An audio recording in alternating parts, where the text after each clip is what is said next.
ఈనాటి ఈ మహత్తరమైన కార్యక్రమానికి ముఖ్య అతిథిగా విచ్చేసినటువంటి శ్రీ కేవి రమణాచారి గారికి నా ధన్యవాదాలు.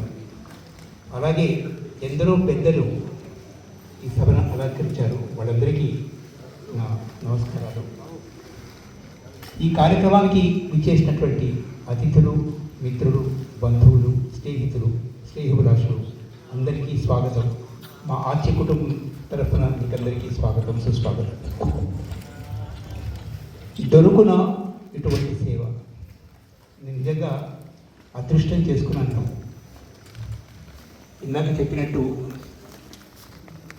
వేణుగోపాలాచారి గారు మా పెద్దన్నయ్య. మేమంతా పెద్దన్న అని పిలిచేవాడు అనమాట. నన్ను ప్రేమగా యాదా అని పిలిచేవాడు. మా అమ్మగారికి 7 సంతానం. ఆయన పెద్ద, నేను చిన్న. ఇందాక మీకు చెప్పినట్టు ఆయన మా బాగోగుల గురించి ఎంత కష్టపడ్డాడో, మమ్మల్ని తీర్చిదిద్దడానికి ఆయన ఎంత శ్రమ పెట్టాడో చెప్పడం చాలా కష్టం.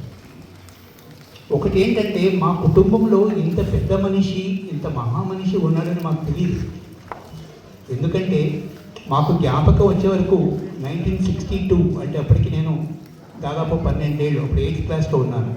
అప్పుడే అన్నయ్య మద్రాసు పోయేవారు అనమాట. స్కూల్ హాలిడేస్ ఉన్నప్పుడు మద్రాసు పోయేసేసి పాటలు రాసి రికార్డ్స్ తీసుకొచ్చి ఇంట్లో ఒక పాత గ్రామ్ఫోన్ ఉండేది, దాని మీద ప్లే చేసేవారు అనమాట. మేమంతా చిన్నగా, నేను మా పెద్దనే కుమారుడు కీర్తిశేషుడు రమణ, మేమిద్దరం కూర్చొని ఆ పాటలు వినేవాళ్ళం అనమాట. విని స్కూల్కి వెళ్ళి ఈ పాటలు పాడేవాళ్ళం అనమాట. అంతేగాని ఆయన ఇంత పెద్ద మనిషి, ఇన్ని సత్కారాలు పొందాడు, ఇంతగా ప్రేమించేవాడు ఉన్నారు, అభిమానించేవాడు ఉన్నారని మెల్లమెల్లగా కొంచెంగా తెలిసి ఈనాడు ఆయన యొక్క మహోత్కృష్టమైనటువంటి ఆ పర్సనాలిటీ మమ్మల్ని కనబడి మాకు ఎంతో సంతోషాన్ని కలిగిస్తున్నాయి.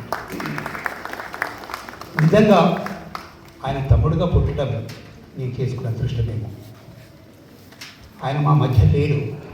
అలాగే ఆయన పెద్ద కొడుకు రమణాచారి, వాడు నాకంటే ఒక నెల పెద్ద.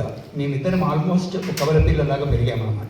ఒరే అబ్బాయిలు అంటూ మద్రాసు నుంచి రాగానే ఆ ఎలిఫెంట్ బొమ్మల్లాగా, ఎలుగుబంటి బొమ్మలాగా ఉండేటట్టు బిస్కెట్ ప్యాకెట్ తీసుకొచ్చేవాడు.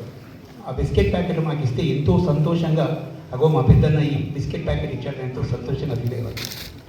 నేను మెడిసిన్లో ఉన్నప్పుడు మాకు ఈ కవిత్వము, ఈ విషయాలన్నీ అంటే పెద్దవాళ్ళ కొంచెం మా అందరికీ వచ్చాయేమో.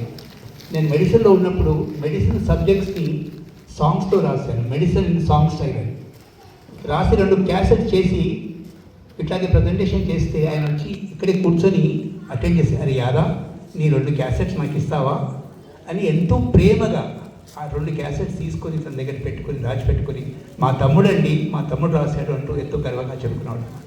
ఈనాడు ఆయన లేడు, కానీ ఆయన జ్ఞాపకాలు, ఆయన సాధించిన గొప్ప విద్యార్థులందరూ చూశారు, విన్నారు. అందుకంటే నేను చెప్పేదేం లేదు.